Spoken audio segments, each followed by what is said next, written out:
Bien, en primer lugar, bueno, esta ha sido una revisión realizada el año pasado. Es una revisión que da, digamos, el enfoque de cuáles son los sectores en los cuales el azafrán tiene cierto interés. Como dice ahí, es el rey de las especias, es como si fuera su utilización es relativamente importante en muchos de los sectores, y curiosamente en esta revisión lo que se habla es de en qué sectores están. Si se fijan bien, lo que podemos ver es que se habla del sector médico, el sector de la cosmética y el perfume, el sector alimentario y el sector agrícola, ¿vale? Esto es muy restrictivo, el uso de esta revisión, porque ya veremos que tiene otras utilidades aparte de las marcadas aquí, ¿vale? De hecho, además, normalmente, incluso en economía circular, al final lo que se plantea es que incluso parte de los residuos que se puedan producir a nivel de producción del azafrán se puedan utilizar en otros sectores, ¿vale? Lo que hay que comprobar normalmente es que cuando a nivel práctico la gente a lo mejor pregunta qué es lo que realmente es del azafrán el compuesto bioactivo o cuál es lo que es realmente bueno para determinadas propiedades, es una pregunta relativamente complicada de realizar. Es muy sencilla de realizar, pero muy complicada de responder, ¿vale? Normalmente, para que se hagan una idea, estamos hablando del azafrán y lo vamos a ver tanto en la investigación como en los patentes. Su uso puede ser o a nivel del azafrán mismo, o bien a nivel de extractos, o a nivel de los principios activos. ¿Qué ocurre? Que a fin de cuentas, el científico de a pie lo que quiere saber realmente es, si me están diciendo que el azafrán tiene una propiedad antioxidante, quiero ver qué compuesto bioactivo es el que lo tiene, porque al final es, digamos, el punto clave, ¿no? Lo que ocurre es que normalmente cuando hablamos de las investigaciones, muchas de ellas están realizadas in vitro, otras en animales de laboratorio y muy pocas en humanos, ¿vale? Entonces ahí se ve normalmente que a veces esas propiedades se pueden diluir un poco el efecto, ¿vale? Pero es que además hay otro efecto también curioso, que luego veremos con algunos casos prácticos.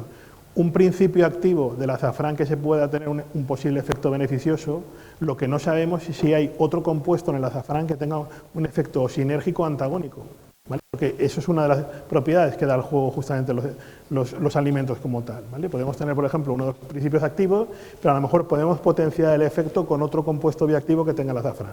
Cuando hablamos, por ejemplo, de los compuestos bioactivos, en realidad en el mundo de la nutrición es algo relativamente curioso, porque no son nutrientes, no se consideran para nada nutrientes. Realmente son compuestos que se descubrieron muy tarde, en el caso ya cuando ya teníamos descubiertos los nutrientes, y no se incluyeron en el concepto de nutrientes, entre otras cosas porque se veían que tenían efectos beneficiosos, pero a fin de cuentas los nutrientes también lo tienen, ¿no? Entonces aquí realmente de los primeros compuestos bioactivos que en su día se aislaron fue el resveratrol, el típico compuesto bioactivo que se suele encontrar normalmente en vino tinto y que normalmente se encuentra en mayor proporción, evidentemente, en vino tinto que en otros vinos blancos, sobre todo por el proceso de maceración del vino, ¿vale? El resveratrol realmente ha dado mucho juego, de hecho es el punto de partida que me va a servir para que vean cómo cuando un producto de un principio activo de un alimento aparece, cómo el mercado lo absorbe encadenadamente en cada una de las industrias, desde la médica, deportiva, cosmética, y va saltando de un lado a otro, ¿vale? Porque realmente esas propiedades que pueden tener en un lado pueden ser utilizadas en otro en concreto, ¿no? Bien, pues cuando hablamos de los compuestos bioactivos, muchos de ellos todavía no están ni caracterizados, ¿vale? Pero lo que sí que se ha visto es que en determinados ensayos, o bien de laboratorio, en humanos, incluso a nivel de animales, tiene efectos beneficiosos. Y eso es lo importante, porque es lo que yo realmente me quiero quedar a nivel práctico a la hora de utilizarlos, por ejemplo, a nivel de salud, ¿no? Se han aislado muchos de los compuestos que tienen aquí, y de hecho muchos de los compuestos además se encuentran en muchas partes de la flor, del bulbo, ¿vale? Que la primera patente ideada del azafrán proviene del año 1892, ¿vale? Es una de las primeras patentes en las cuales se utilizó el azafrán, parece ser con una posible utilidad para aplicar en industria, ¿vale? Esa primera patente, que a veces se pone a nivel muchas veces en foro, es falsa. Es cierto que se habla en la patente, pero del azafrán, pero en cuanto al olor. Es decir, están hablando de otro compuesto que nada tiene que ver con el azafrán, pero que justamente ese compuesto que están trabajando a nivel de patente huele como el azafrán. Entonces, por eso no nos sirve como la primera referencia histórica de un producto como tal que podría tener cierta utilidad, ¿vale? ¿Dónde lo encuentro normalmente? ¿Cuál es la primera patente que aparece del azafrán? Pues apareció en el año 34, es la que tienen aquí, ¿vale? Es decir, se utilizaba el extracto del azafrán como colutorio y posteriormente, bueno, era una mezcla de determinados compuestos y posteriormente en el año 47 se empezó a utilizar incluso para tuberculosis. Es decir, no es solo el enfoque alimentario, que es normalmente la aplicación práctica, sino que la industria, hablando de compuestos naturales, que es a fin de cuentas lo que parte de la industria médica va buscando en este momento, no compuestos artificiales, sino compuestos naturales que puedan tener ese efecto, ¿vale? Esto que realmente es curioso, a fin de cuentas, lo que sí que se solía observar es que en esas patentes, evidentemente, el aislamiento de los principios activos no existían, porque parte de los equipamientos como tal no existían en esa época, ¿vale? Cuando hablamos de cromatografía estamos hablando de la década de los años 60 o 70, es decir, no había un proceso de aislamiento como tal. Se hablaba de extractos, y los mismos extractos utilizados del azafrán se utilizaban de diferentes vías, ¿no? ¿Qué se observa a nivel de la población? Que cuando a lo mejor la gente habla del azafrán, de repente se encuentra con todo esto, ¿vale? Pues el azafrán se utiliza en la prevención de determinadas enfermedades, como aceites volátiles, como compuestos activos, con aplicaciones terapéuticas, antidepresivas, propiedades digestivas, ¿vale?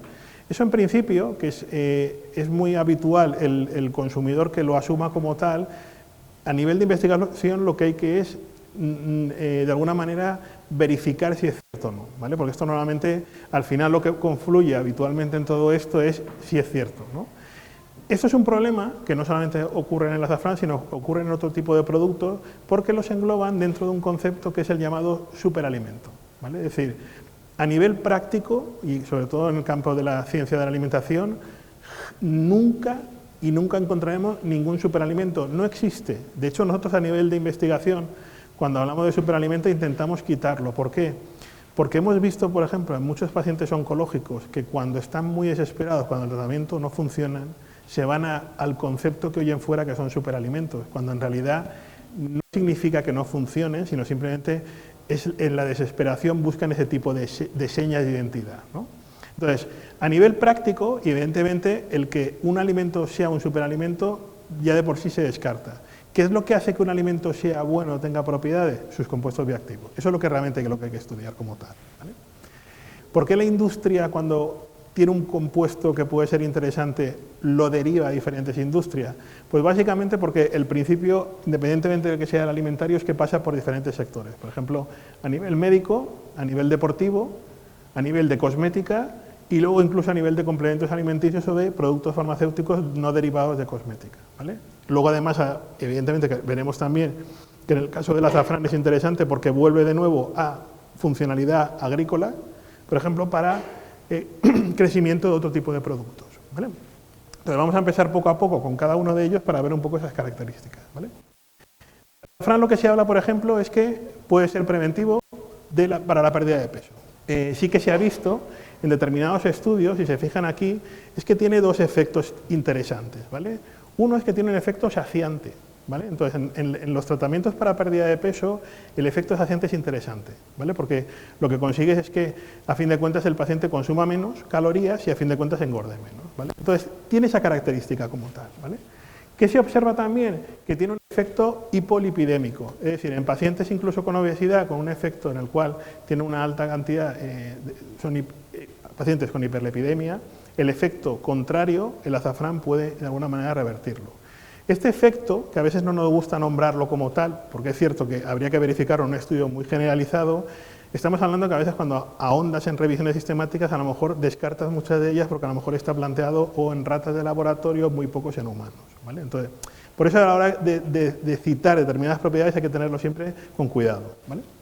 Pero bueno, es interesante porque introduce un elemento que en el tratamiento nutricional, en determinadas patologías, podría ser interesante incluirlo en los menús, es decir, como ese efecto saciante. ¿Qué se observa también? Se ha visto también que puede tener un efecto antihipertensivo, ¿vale? En pacientes con obesidad, que a lo mejor incluso por síndrome metabólico vienen asociados con un efecto de hipertensión, pues bueno, podría tener un doble efecto, ¿no?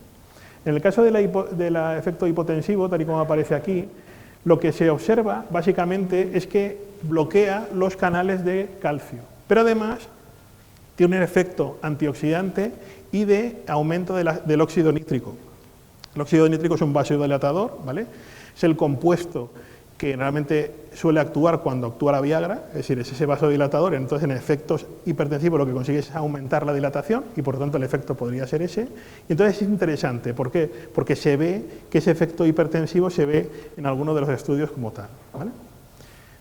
¿Qué más me puedo encontrar? en el campo antibacteriano en los últimos años ha tenido extremadamente muchísimo interés. ¿Por qué? Porque estamos descubriendo que las bacterias están haciendo multiresistentes, ¿vale? Entonces, la industria farmacéutica que genera nuevos productos para acabar con estas bacterias es un proceso relativamente muy caro, porque muchos de los productos a lo mejor pueden ser sintéticos, mientras que estos son naturales, ¿vale? Entonces, habitualmente en terapia antibacteriana, cuando se hacen estudios de farmacéuticos, un criterio, por ejemplo, establecido es utilizar una técnica que se denomina la técnica CUSAR.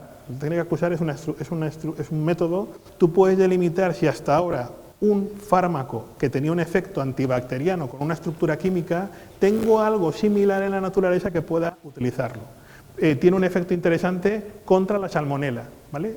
Aquí es cuando de repente saltan a varios sectores. ¿Por qué? Porque la industria veterinaria, sector avícola, puede utilizarlo para los piensos, parte de los extractos de azafrán, para evitar la presencia de salmonela en los huevos. La ventaja adicional en el caso de como antibacteriano en salmonela es que además se sabe básicamente cuáles son los principios activos con los cuales actúan. Son muy limitados a lo que podemos decir cuando observamos que además hay otra serie de compuestos que dentro del azafrán que pueden actuar sobre determinadas bacterias. Y lo curioso del caso es que otro tipo de bacterias en las cuales están implicadas y que realmente el azafrán puede tener ese efecto son bacterias que afectan al sistema pulmonar y que es interesante porque muchos de ellos en infecciones hospitaleras son nosocomiales y son multiresistentes. Pero no solo eso, habitualmente, incluso cuando estamos hablando de Staphylococcus aureus, ¿vale?, que ahora actualmente lo que tenemos es uno de ellos es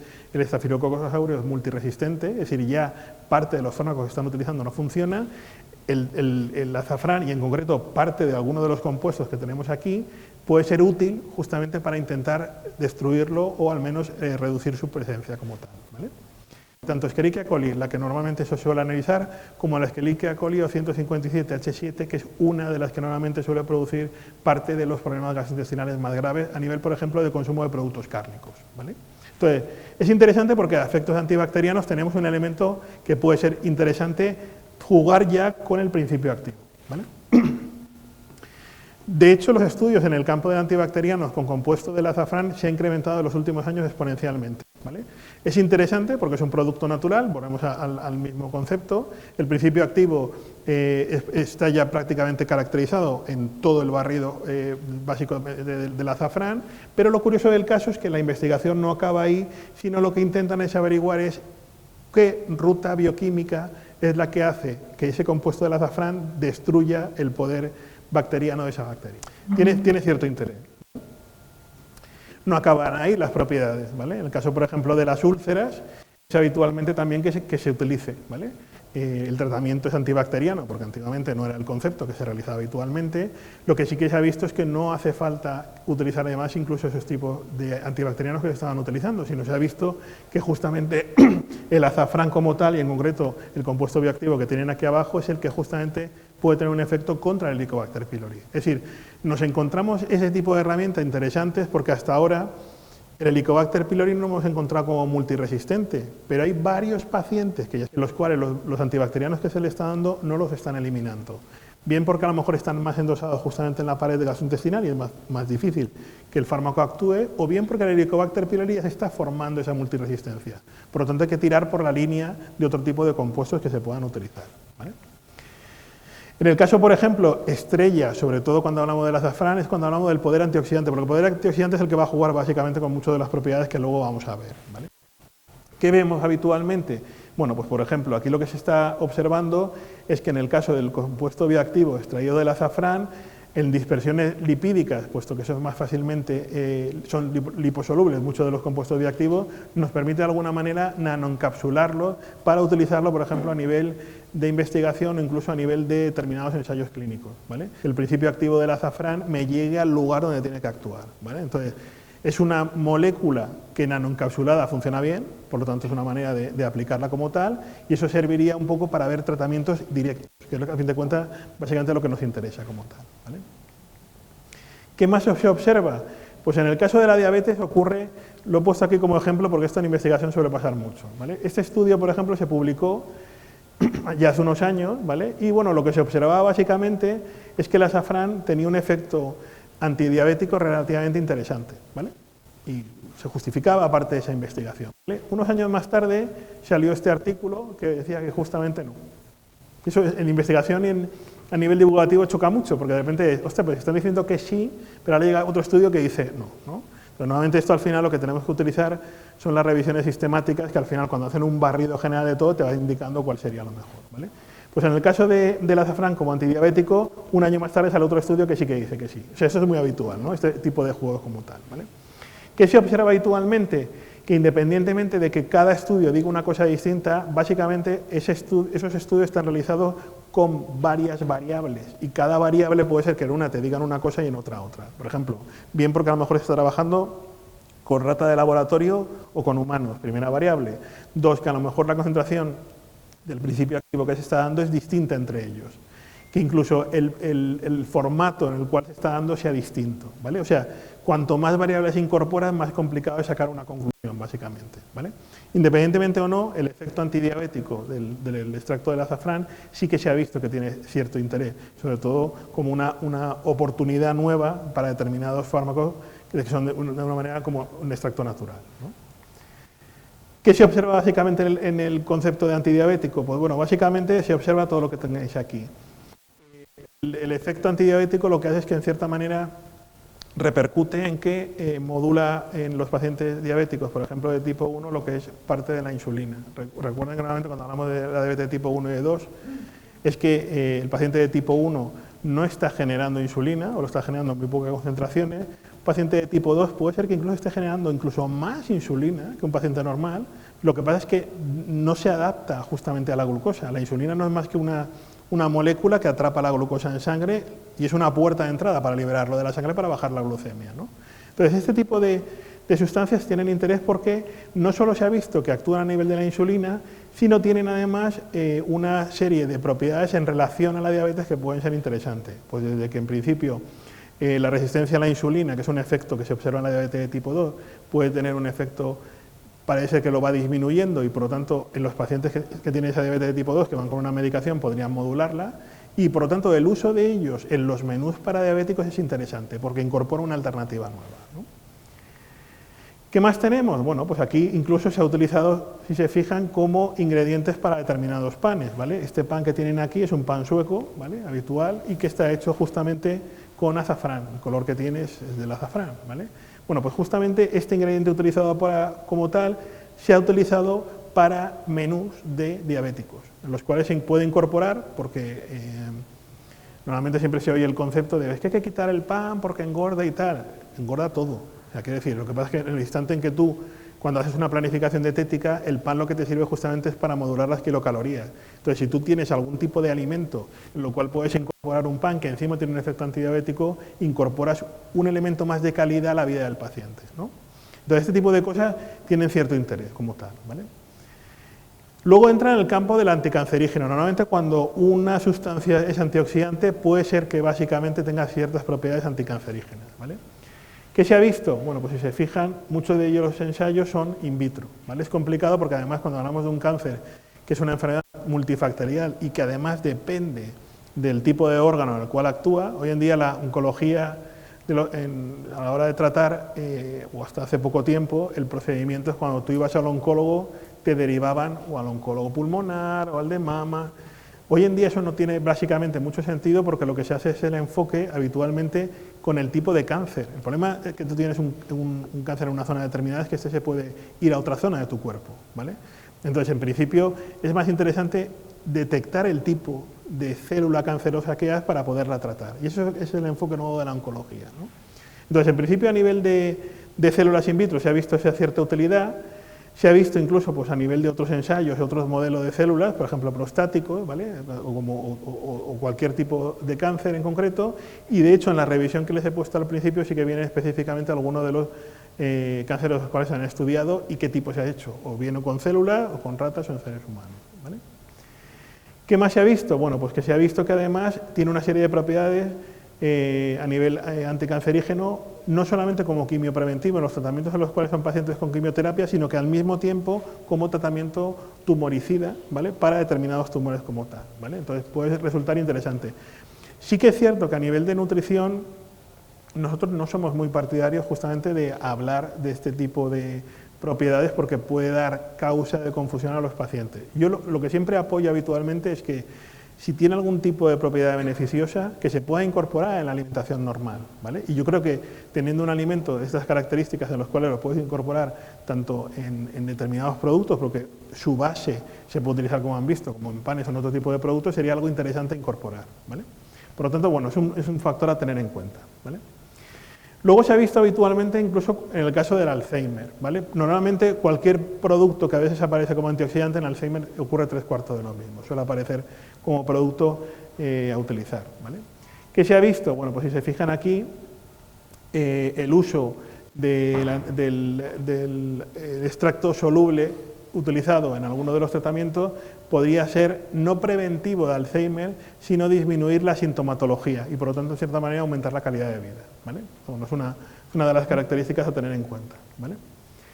Luego, en el campo de la alimentación siempre acaba siendo afrodisíaco. Normalmente es el concepto que normalmente suele acabar como producto. En el caso del azafrán, bueno, pues lo que se ha visto es en ratas de laboratorio que los comportamientos sexuales se incrementan, ¿vale?, como tal, ¿vale? Y sobre todo algunos de los constituyentes, pero esto tiene mucha relación con algo que normalmente en la alimentación solemos jugar mucho, y es que cuando está muy mal explicado frente al consumidor, el consumidor arrastra un consumo exacerbado de ese producto, ¿vale? A veces el problema no somos nosotros que no podamos transmitirnos, sino a veces a lo mejor es el mismo periodismo que cuando extrae la información, como quiere venderlo de una manera más relevante, le da una vuelta, ¿vale? Este caso que les pongo aquí como ejemplo, que no nada tiene que ver con el azafrán, ocurrió el 3 de junio del 2008. El 3 de junio del 2008 sale un estudio en el cual dice que la sandía es como la Viagra, ¿vale? ¿Por qué? Porque normalmente lo que se justificaba era que el consumo de la sandía tenía efectos de vasodilatación en el órgano reproductor masculino, ¿vale? Nosotros que tenemos la clínica nutricional de hace bastantes años, nosotros tuvimos una demanda de gente que queríamos que nos alterara los menús que les dábamos para que les incorporara sandía, ¿vale? Además hay dos datos curiosos. Ese año las ventas de sandía se triplicaron en España, solamente con esta noticia, ¿vale? Cuando el paciente venía y le explicaba la realidad, le decíamos, a ver, es cierto, ¿vale?, tiene un producto, en realidad lo que tiene es arginina. O sea, la arginina es un aminoácido que normalmente cuando entra en el organismo se transforma en un vasodilatador y genera el óxido nítrico, que es, a fin de cuentas, el efecto que tiene, ¿no? Bueno, pues lo curioso del caso es que sí que tiene la sandía esa arginina en altas proporciones, pero en la zona verde, no en la roja, ¿vale? Pero por eso a veces podía ocurrir, ¿no? De hecho, algunos de los pacientes que llegan decían, oiga, mire, es que me he tomado una sandía entera y ahí no hay nada que hacer, ¿no? Entonces, bueno, pues ese tipo de cosas puede ocurrir, ¿no? ¿Vale? Volviendo al azafrán, ¿vale?, porque esto puede ser normal también, sí que se ha visto que en estudios piloto, aquí sí que está hecho sobre estudios pilotos, sí que se ha visto que en la disfunción masculina sí que tiene un efecto positivo, es decir, sí que ese mismo efecto antioxidante puede ser que sea beneficioso, ¿vale? Y de hecho, además, cuando se hizo una revisión sistemática ya hace unos años, se comprobó que tanto los parámetros de semen como justamente lo de disfunción eréctil mejoran considerablemente, ¿vale? Por lo tanto, no ha llegado a hacer el boom como el de la sandía, ¿vale?, porque no hemos tenido tantos pacientes que nos vengan diciendo que añadamos azafrán como loco a las planificaciones dietéticas que hagamos, pero sí que en alguno de ellos les ha llamado la atención, ¿vale? Por lo tanto, bueno, es un factor a tener en cuenta, ¿vale? Fíjense, esto es importante verlo porque normalmente lo que les digo, yo puedo tener un artículo que a lo mejor alguien extrae como periodista y lo vende como una realidad, pero no deja de ser más que un estudio puntual en la inmensidad de otros estudios, ¿vale? Por eso nuevamente hay que hacer revisiones sistemáticas y metaanálisis, porque lo que te permite es hacer una criba de prácticamente los artículos que hayan en ese momento publicados, ¿vale? Al final, de todos los que revises, igual te quedas con 3. Esto en ciencia se tiene que realizar así porque es la única manera de verificar si funciona o no, ¿vale? Y bueno, eso al final, si se fijan en la conclusión de este estudio, lo que se decía es que en el azafrán sí que evidentemente es la típica frase que se realiza en las revisiones sistemáticas, sí, pero requiere un poco más de estudios, ¿vale? Es decir, se nos queda hasta la fecha un poco esa noticia un poco anecdótica, ¿vale? Bueno, cuando de repente cualquier producto, como les decía antes, pasa a la parte médica, el siguiente paso es que nos lo encontramos a nivel deportivo, ¿vale? Es un poco el circuito, ¿vale? En el caso, por ejemplo, les explicaba antes, en el caso del resveratrol eso ya pasaba, o sea, el producto apareció a nivel sanitario, con muchas de las propiedades que aparecen aquí, y luego apareció justamente como barritas energéticas en las cuales se introducía, ¿vale? Por lo tanto, son en ese factor, en ese punto interesante.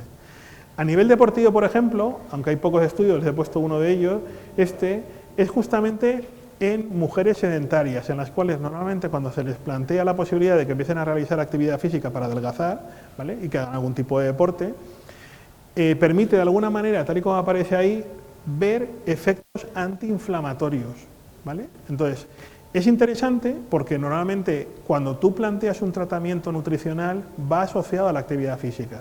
Entonces, si de repente le está diciendo que la planificación del menú le está añadiendo le está añadiendo azafrán y que este azafrán puede tener ese efecto inhibidor, en cierta manera incluso, de las microroturas fibrilares que se suele producir cuando una persona no está realizando ejercicio físico y se pone a realizarla.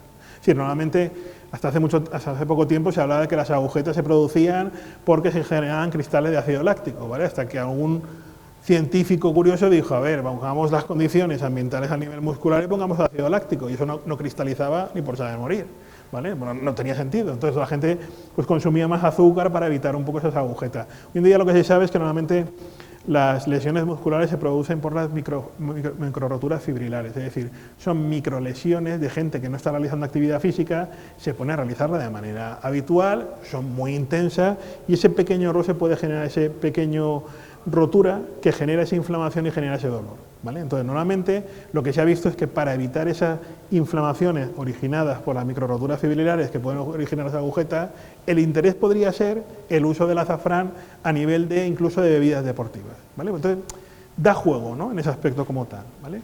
Y luego hay un dato interesante, y es que en los últimos años se está viendo con muchísima utilidad que los estudios se realicen con lo que se denomina estudios de género. ¿Por qué?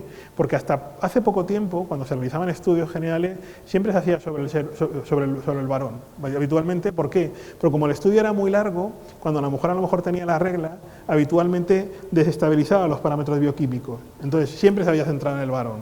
¿Qué pasa? Que en los últimos años lo que se ha visto es que esto no debería ser así, porque además las condiciones observadas en el varón igual no aparecen en la mujer, ¿vale? Entonces, ¿qué sentido tiene en este momento este tipo de actividades?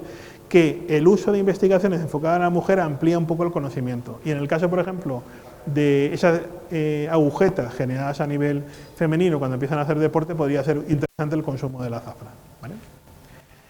¿Qué más tenemos? Bueno, pues en el caso, por ejemplo, de la cosmética, normalmente suele ser el circuito, como les decía, ¿no? En el caso de la cosmética, bueno, pues básicamente muchos de los compuestos pueden tener cierto interés a nivel de cosmética. Hay ya productos en el mercado, desde jabones, tal y como aparecen ahí, en los cuales además los combinan con diferentes tipos de otros compuestos, ¿vale? Como tienen ahí, que es tanto aceite de argán o como rosa mosqueta, ¿vale? Pues es un tipo de producto que tiene cierta utilidad. Este tipo de productos además ahora tienen una muy alta demanda, entre otras cosas, porque como la sostenibilidad que se está intentando plantear a nivel de los hogares repercute que como el jabón te permite lavarte las manos y dejarlo, eso es más sostenible que el jabón que va con el envase, el líquido y tal, entonces se ve como que hay un aumento de consumo de este tipo de productos, ¿vale? No solamente eso, sino que además aparecen incluso pues, en algunos geles, en champús, ¿vale?, como tal, ¿vale? Por lo tanto, se va incorporando poco a poco en el mercado, ¿vale? ¿Qué más cosas tenemos? Pues en el caso de la cosmética, por ejemplo, incluso en los masajes, ¿vale? Las cartas de masajes en los cuales se pueden utilizar azafrán, este que aparece aquí, como Misteriosa Turquía, pues es un exótico masaje que utiliza la más valiosa especie oriental, el azafrán, ¿vale? Pues 55 minutos en los cuales el paciente habitualmente está, aparte de estar muy relajado, tiene una sensación completamente distinta a la habitual. Esto que es normal, esto es muy limitado, esto lo he encontrado solamente en algunos, en este caso en el hotel que tienen aquí, ¿vale? Pero se está viendo la posibilidad de, en centro de masajes, incluso en fisioterapia, incorporarla como un valor añadido, ¿vale? No solo eso, aquí por ejemplo se utiliza habitualmente incluso para masajes craneales, ¿vale? Además como un producto interesante. Yo creo que también, por lo que cuentan un poco en los foros, es sobre todo por el efecto que tiene de la misma actitud relajante del entorno como tal, ¿no? Entonces, el utilizar productos distintos que puedan tener ese efecto antioxidante, pues a nivel cosmético puede ser un valor añadido como tal, ¿vale? ¿Dónde suelen aparecer habitualmente ya también? Pues en el caso, por ejemplo, de farmacias, para adelgazar, que ya lo hemos visto anteriormente, es decir, es uno de los productos interesantes para adelgazar, ¿vale? O incluso, como tienen aquí, para dormir, asociado justamente con la melatonina, ¿vale? Pues están teniendo un cierto mercado interesante, ¿vale? O incluso mezclado como complejos vitamínicos, ¿vale? Eso sería un poco parte también del interés, ¿vale?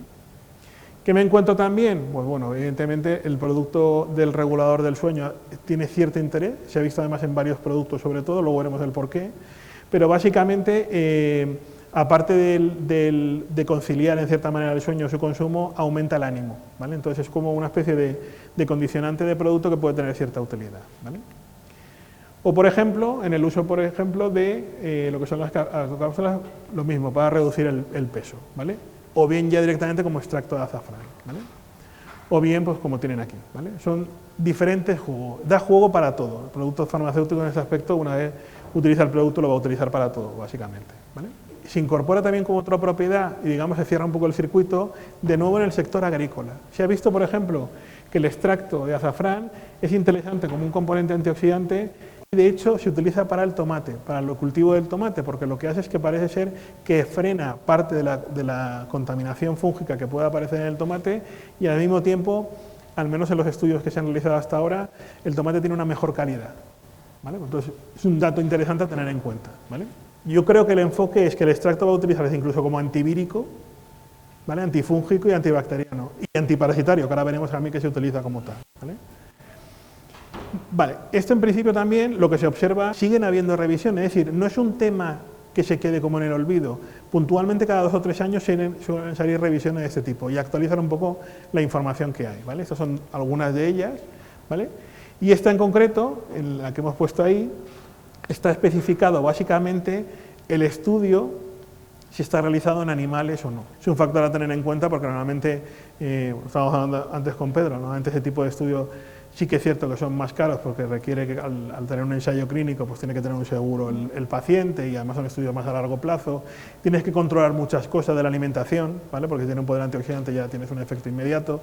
Entonces esto hay que comprobarlo de una manera más cómoda como tal, ¿vale? Y luego lo que se ha visto también es que parte de esas propiedades que tienen, que hemos citado anteriormente, bueno, pues se ha detectado incluso cuál es el principio activo que tiene realmente ese efecto. O sea, a fecha de hoy ya sabemos que si tiene un efecto hipolipemiante o hipotensivo o antidiabético, ya sabemos el compuesto bioactivo que es. Puede ser que haya otro compuesto dentro del extracto que tenga un efecto sinérgico. Entonces, ¿dónde es más útil ese tipo de circunstancias? Que sea la planta como sí o el extracto de él, ¿vale? Otra cosa es que luego trabajemos con el compuesto bioactivo porque al final a la industria médica le interesa coger el compuesto bioactivo, porque luego puedo jugar con la opción de complementos alimenticios, ¿no? Entonces, va ampliando un poco esa rama como tal, ¿vale? Y luego hay otro factor a tener en cuenta y es que en los últimos años, con el efecto de las ayudas económicas de la Unión Europea, el efecto de la economía circular, la sostenibilidad, lo que se está buscando es intentar recuperar esos residuos que normalmente cuando se produce el azafrán, ¿en qué lo puedo utilizar? ¿Vale? Entonces, en lo que se ha visto en los últimos años es que habitualmente, evidentemente, si yo cojo en porcentaje lo que no voy a utilizar del azafrán, hay mucho porcentaje. Lo que pasa es que en determinados estudios lo que se intenta analizar es ver realmente qué me encuentro en cada zona del azafrán. Entonces, por ejemplo, se ha detectado que es interesante, por ejemplo, a nivel de proteínas, de lípidos y de carbohidratos, ¿vale? Entonces, este tipo de productos, a la hora de desecharlos, podría tener cierto interés en el uso, por ejemplo, de piensos para animales. Ya hemos dicho anteriormente, por ejemplo, para el caso del sector avícola, el uso, que puede ser como antibacteriano para la salmonela, pues la composición nutricional de muchos de ellos se podría agregar a determinados compuestos como tal, ¿vale? No solo eso, cuando se analiza cada parte del azafrán, lo que observamos, por ejemplo, es que también es rico en minerales, es rico en fibra, ¿vale? Y sobre todo en azúcares solubles, que muchos de ellos se pueden utilizar de manera puntual en algunos de ellos, ¿vale? ¿Qué hay que tener en cuenta? Que básicamente cuando yo hago esto, de repente no solo es que me encuentre compuestos nutricionales, es que me encuentro interesantemente los compuestos bioactivos. Entonces detecto no solamente compuestos fenólicos, sino flavonoides y carotenoides totales, ¿vale? En determinadas zonas del azafrán. Por eso, la posible potenciabilidad de la industria que pueda utilizar esos extractos a partir del residuo tiene mucho interés, porque en el efecto de una economía circular tendrías un residuo cero. Entonces, se está buscando ese tipo de herramientas como tal, ¿vale? Bueno, pues todo esto que en principio lo vemos como un factor a tener en cuenta, esto hay que tener un pequeño detalle en concreto, y es el siguiente. Este producto que tienen aquí, ¿vale? Tiene, la cúrcuma tiene un principio activo que es la curcumina. Normalmente lo ponemos mucho como ejemplo porque cuando los estudios se realizan, por ejemplo, en animales de laboratorio, los resultados pueden ser que no den los mismos, ¿vale? Y eso tiene una explicación. Y digamos, el estudio previo se realizó con la cúrcuma y se observó básicamente en algunos de ellos. Por ejemplo, en el caso de la cúrcuma, el principio activo es la curcumina, ¿vale? Y en el caso de la curcumina como principio activo tiene un potencial efecto antioxidante, ¿vale? Fuerte como tal, ¿vale? De todo. ¿Qué ocurre? Que aunque tenga un potencial antioxidante muy fuerte, lo que muy poca gente sabe es que habitualmente, disculpad, este de aquí, no trasfabelado.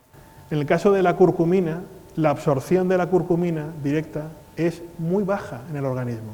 Eso es un factor a tener en cuenta, ¿vale? ¿Qué se observó? Normalmente cuando se empezaron a hacer los primeros estudios, lo que querían era potenciar el efecto antioxidante, en este caso de la curcumina, ¿vale?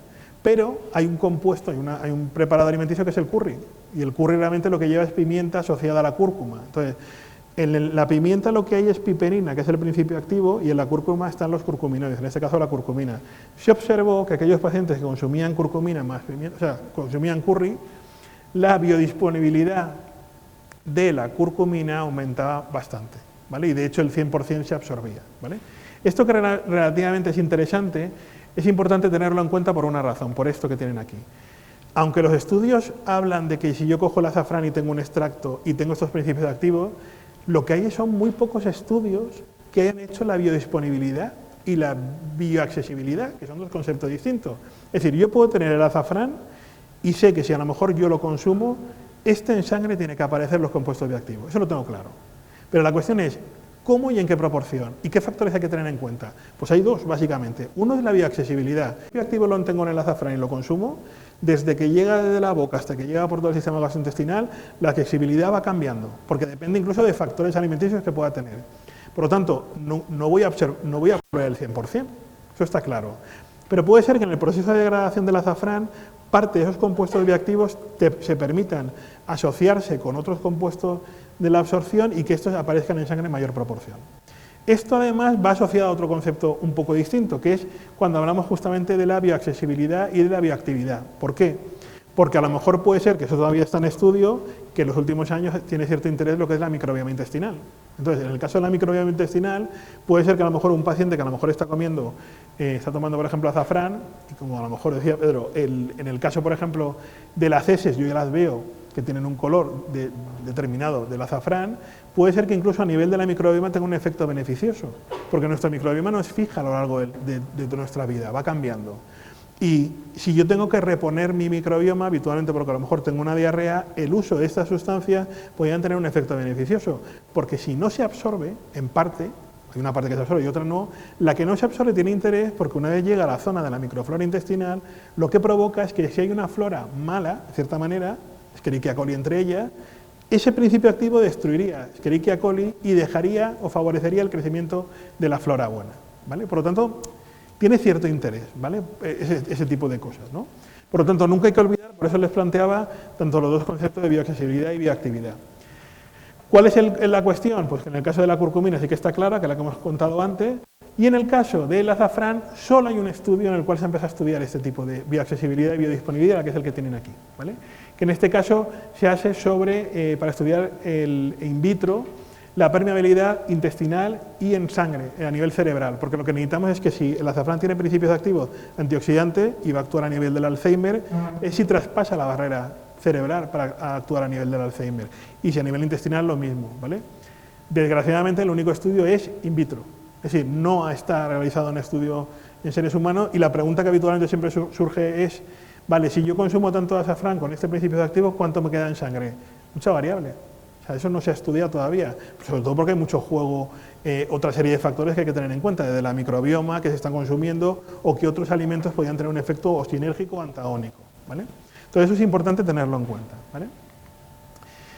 Una vez vemos esto, que digamos la investigación, la cuestión es que esto no debería de ser limitante para generar patentes, ¿vale? Entonces la norma habitual, cuando se están generando patentes en relación a una investigación, es que esta no esté publicada. La norma no se tiene que enseñar y que esta en principio, si tú tienes datos de laboratorio, te lo guardas para utilizarlo para la patente, punto, ¿vale? En los últimos años se han visto muchas patentes en relación al azafrán, ¿vale? Con cierto interés, ¿vale? Curiosamente, hace el mismo circuito que hemos visto hasta ahora. Es decir, las patentes tienen el mismo circuito en los usos que hemos visto en la investigación. Por ejemplo, a nivel sanitario, este sería uno de ellos. Se utiliza, por ejemplo, para desórdenes de sueño, ¿vale? Esto, por ejemplo, aquí tienen la constitución del producto, es un complemento alimenticio como tal, tiene un extracto de estigma de azafrán, ¿vale? En uno de los ejemplos como tal, en esta proporción, ¿vale? ¿Qué se observa? Fíjense, hay como dos curvas distintas, ¿vale? Y esto lo que indica es la proporción del sueño reparador con respecto a un placebo. Esto es un estudio bien realizado, es decir, es un estudio cruzado doble ciego. O sea, no tengo la idiosincrasia de tener un error técnico de la medida, porque a los mismos pacientes se le ha cruzado el producto, el placebo y el que se está utilizando, y al mismo tiempo luego invierto los valores. Y se observa, curiosamente, ese efecto. Es decir, en el producto, por ejemplo, que es un placebo, pues directamente esas personas lo que tienen es un sueño reparador muy flojo, muy bajito. Pero con el consumo de este producto lo que se observa es que su sueño reparador aumenta. Por lo tanto, descansan más, ¿vale? Entonces, tiene cierto interés, ¿vale?, en este aspecto. ¿Qué se ha visto también? Pues, por ejemplo, para la depresión, ¿vale? Hay una patente enfocada sobre todo para el extracto de azufre y su uso en la prevención de desórdenes, incluidos lo que es la parte de la depresión, ¿vale? Lo mismo. Aquí hay que tener en cuenta lo que os dice ahí. Dice, la aplicación de la presente invención se enmarca dentro de la industria farmacéutica, concretamente dentro del campo de la prevención de los trastornos del estado de ánimo relacionados con la depresión. Es interesante por eso, porque la industria farmacéutica va a ver ese potencial que ya se había visto en la parte de investigación, ¿vale? ¿Qué me encuentro también? Pues bueno, pues esto que tenemos aquí. Se ha visto incluso con el síndrome nefrítico, ¿vale? En algunos pacientes con determinadas patologías, síndrome nefrítico, pueden recuperar, aumentar la calidad de vida, tomando justamente una composición médica china, porque ya lleva en su composición como tal. Los chinos son más, no son tan estrictos, ¿no?, en la normativa de las patentes, y el uso de determinados productos es más laxo y por lo tanto es más fácil de publicar. Lo importante sobre todo es ver que el uso de las aplicaciones que se utiliza, por ejemplo, del producto, dónde está patentado. Normalmente cuando los chinos lanzan un producto ya lo tienen patentado a nivel mundial, ¿vale? En nuestro caso ha habido casos, a lo mejor a nivel de España, que se publica a lo mejor de España y Europa, pero cuando salta ya afuera, a lo mejor en América ya lo cogen y se la quedan. Entonces, hay que buscar un poco la extensión de ese tipo de patentes como tal, ¿vale? O, por ejemplo, a nivel de, lo estábamos hablando antes, de parásitos, ¿vale? Se ha visto, por ejemplo, que a nivel de la infección por leishmaniosis, que es muy habitual, por ejemplo, en los países del tercer mundo, pues se ha visto que hay un método para tratar la infección en el cual lleva un extracto de azafrán, ¿vale? Por lo tanto, se ha visto que tiene cierta utilidad. Es decir, tenemos un campo tan abierto que tiene muchas utilidades en muchos enfoques que a lo mejor hasta ahora no se nos ha ocurrido, ¿vale? ¿Qué más observamos también? Pues, por ejemplo, en determinados tratamientos de cáncer hepático, ¿vale? Por ejemplo, aquí se ha visto, en algunos de los estudios, que actúa en 3 efectos distintos. Tiene un efecto apoptótico, el safranal, tiene o disminuye la progresión del ciclo celular, ¿vale?, sobre todo en células cancerosas que crecen sin parar, ¿vale?, pues tiene una cierta limitación, y luego, sobre todo, pues el efecto inhibitorio del crecimiento, ¿vale?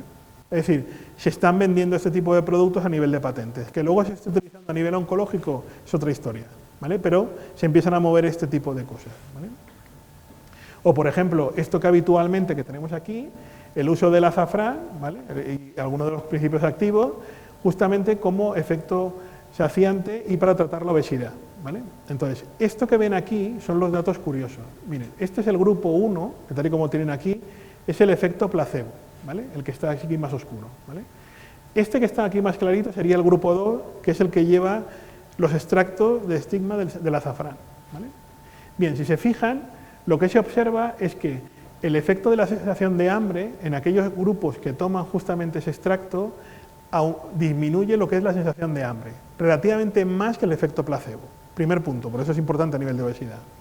Segundo punto, lo observo también que esto es, esa evolución de la sensación de hambre es en el tiempo, va aumentando progresivamente y al mismo tiempo genera mayor sensación de hambre con respecto al efecto placebo, ¿vale?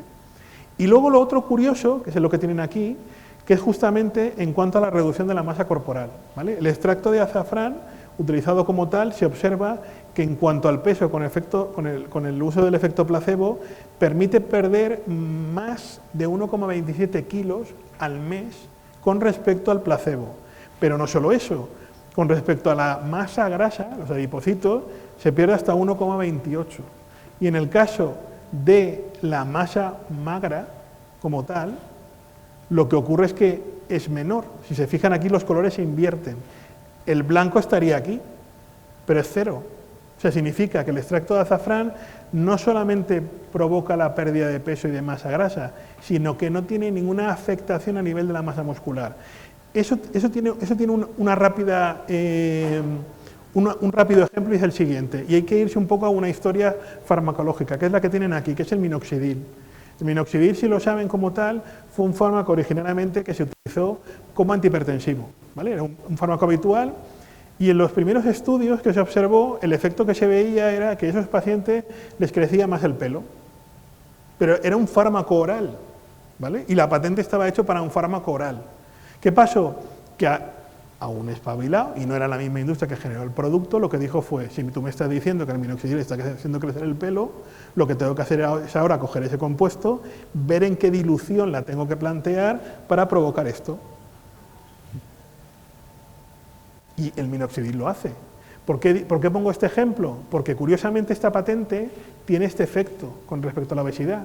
Pero si tú me estás diciendo, según has puesto en este estudio, que con respecto al efecto de la masa muscular no le hace nada, esto automáticamente, esta patente puede ser derivada para personas, por ejemplo, que necesiten aumentar la masa muscular. ¿Por qué? Porque asociada a la actividad física provocaría una pérdida de grasa y a nivel de la masa muscular no la afectaría, ¿vale? Entonces, son tipos de patentes que una vez planteadas, a lo mejor cuando veis la idea dices tú, vale, no la tienen patentada para esa idea, pero la puedo patentar para otra opción, ¿vale? Y utilizando además los estudios que tienen aquí, ¿vale? Pues bueno, eso sería una de las alternativas a utilizar también como tal, ¿vale? ¿Qué más me encuentro? Bueno, pues a nivel deportivo, por ejemplo, el que tienen aquí, ¿vale? Como bebida deportiva, ¿vale? Se ha utilizado una patente como tal en el cual lleva el extracto de azafrán, ¿vale? ¿Para qué se utiliza habitualmente? Pues se utiliza en el caso de la patente sobre todo para aumentar el rendimiento. Sería lo que se denomina habitualmente en deportiva una ayuda ergogénica. Las ayudas ergogénicas son ayudas que aumentan el rendimiento deportivo. No se consideran sustancias dopantes, el doping, el Comité Olímpico Internacional no lo consideraría, pero son sustancias naturales, en el cual se ha comercializado en formato de bebida, ¿vale? Como tal. ¿Qué más me encuentro? Bueno, pues en el caso de las patentes, por ejemplo, me encuentro a nivel de crema, ¿vale? ¿Qué se ha visto? Bueno, pues fíjense, esta patente en concreto se ha visto que el extracto de azafrán es muy bueno como crema antiarrugas. Por lo tanto, a nivel de cosmética ya tienen esa alternativa, es decir, su uso con otros potenciales productos, ¿vale?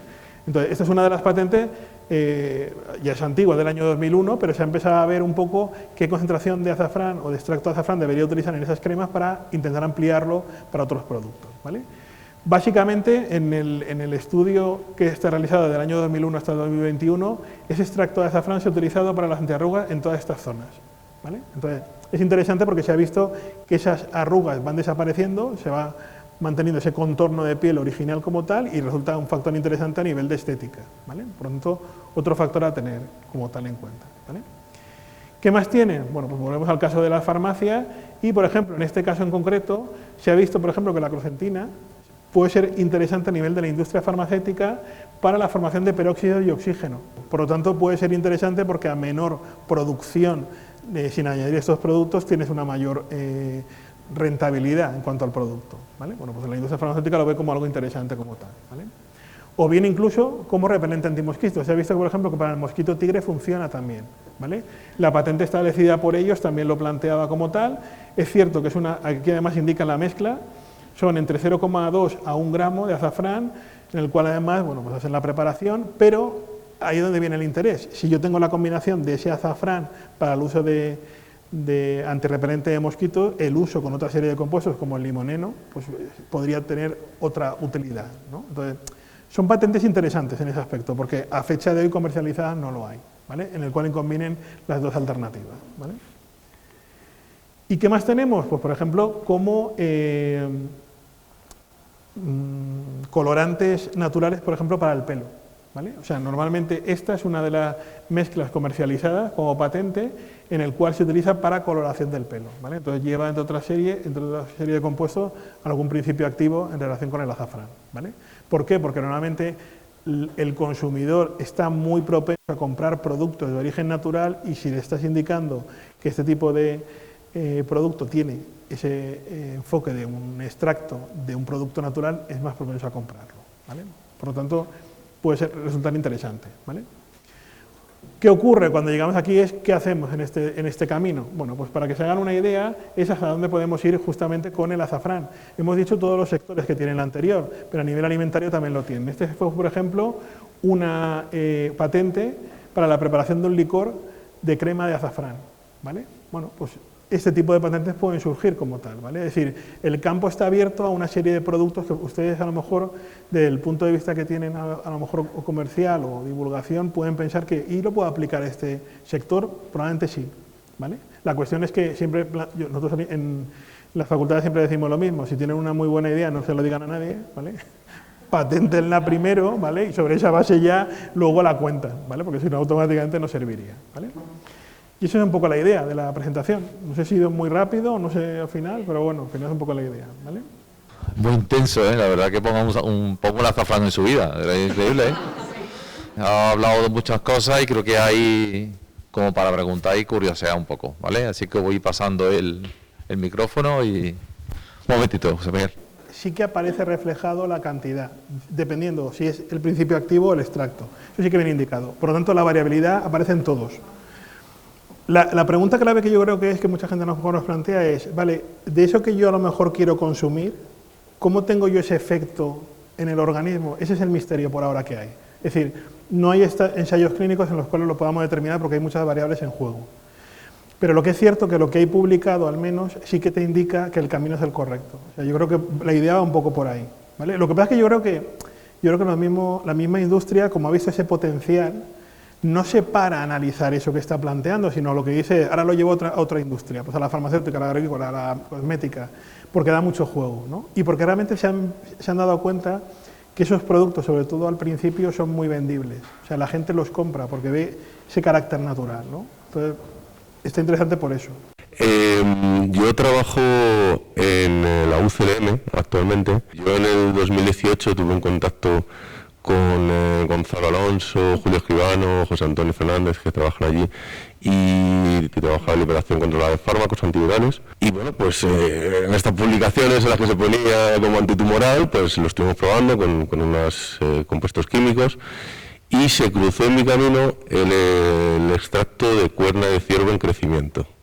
En Albacete hay una granja y se está estudiando, y este año, en enero, hemos podido publicar cómo en el glioblastoma, un tumor cerebral de difícil tratamiento, que es solo la temozolomida, un fármaco, es el que puede hacer algo para alargar ligeramente la esperanza de vida de unos meses, has comentado lo de atravesar la barrera hematoencefálica. Entonces, pues muchas veces, yo en mi experiencia de enero ha sido un poco explicar a la población en general que es un ensayo in vitro en el que hemos visto inhibición, factores de apoptosis, inhibe el ciclo celular, ya está, no hay una extrapolación. Claro, eso es, oye, entonces las pastillas de cuerna de ciervo, entonces eso hay que explicarlo, pero aprovecho para preguntarte porque esto de la cuerna de ciervo es un cuento chino que ahora por lo menos en Europa hemos podido demostrar que tiene unas aplicaciones. Si tuviese que coger la flor de azafrán, otra vez, y utilizar tres técnicas, en el que dijeses, oye, quiero ver los principios activos y las aplicaciones que podrían tener.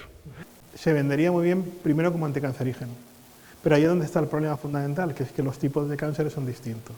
Entonces, a lo mejor tirar por esa línea, yo no tiraría, por ejemplo, hasta ver si realmente tiene esa propiedad antioxidante, porque, digamos, ya tengo cubierto esa zona, ¿no?, en concreto.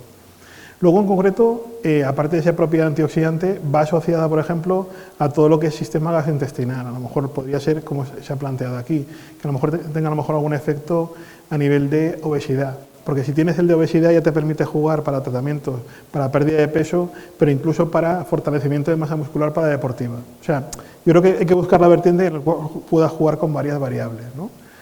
Y luego la otra alternativa es, aunque he dicho que el anticancerígeno a lo mejor no lo utilizaría, si tú ya detectas que a lo mejor el compuesto es potencialmente antioxidante, yo a lo mejor me iría a lo mejor a lo que tú has planteado, a lo mejor algún tipo de cáncer raro. Y me ha encantado la frase de el efecto sinérgico y antagónico, porque muchas veces te piden buscar un principio activo que haga algo, pero realmente ese efecto sinérgico o antagónico es muy importante, porque al final todo el compuesto está funcionando, pero a lo mejor al dividirlo o aislarlo no vemos ese efecto, o sea que me ha encantado esa frase. ¿Nadie pregunta por el efecto afrodisíaco o qué? ¿Estáis todos deseando? ¿Estos calletos da vergüenza o qué? Y a ver esos hombres que han dicho que es, ¿eh? ¿No? Bueno. Muchas gracias, José Miguel. Podéis aplaudirle, venga.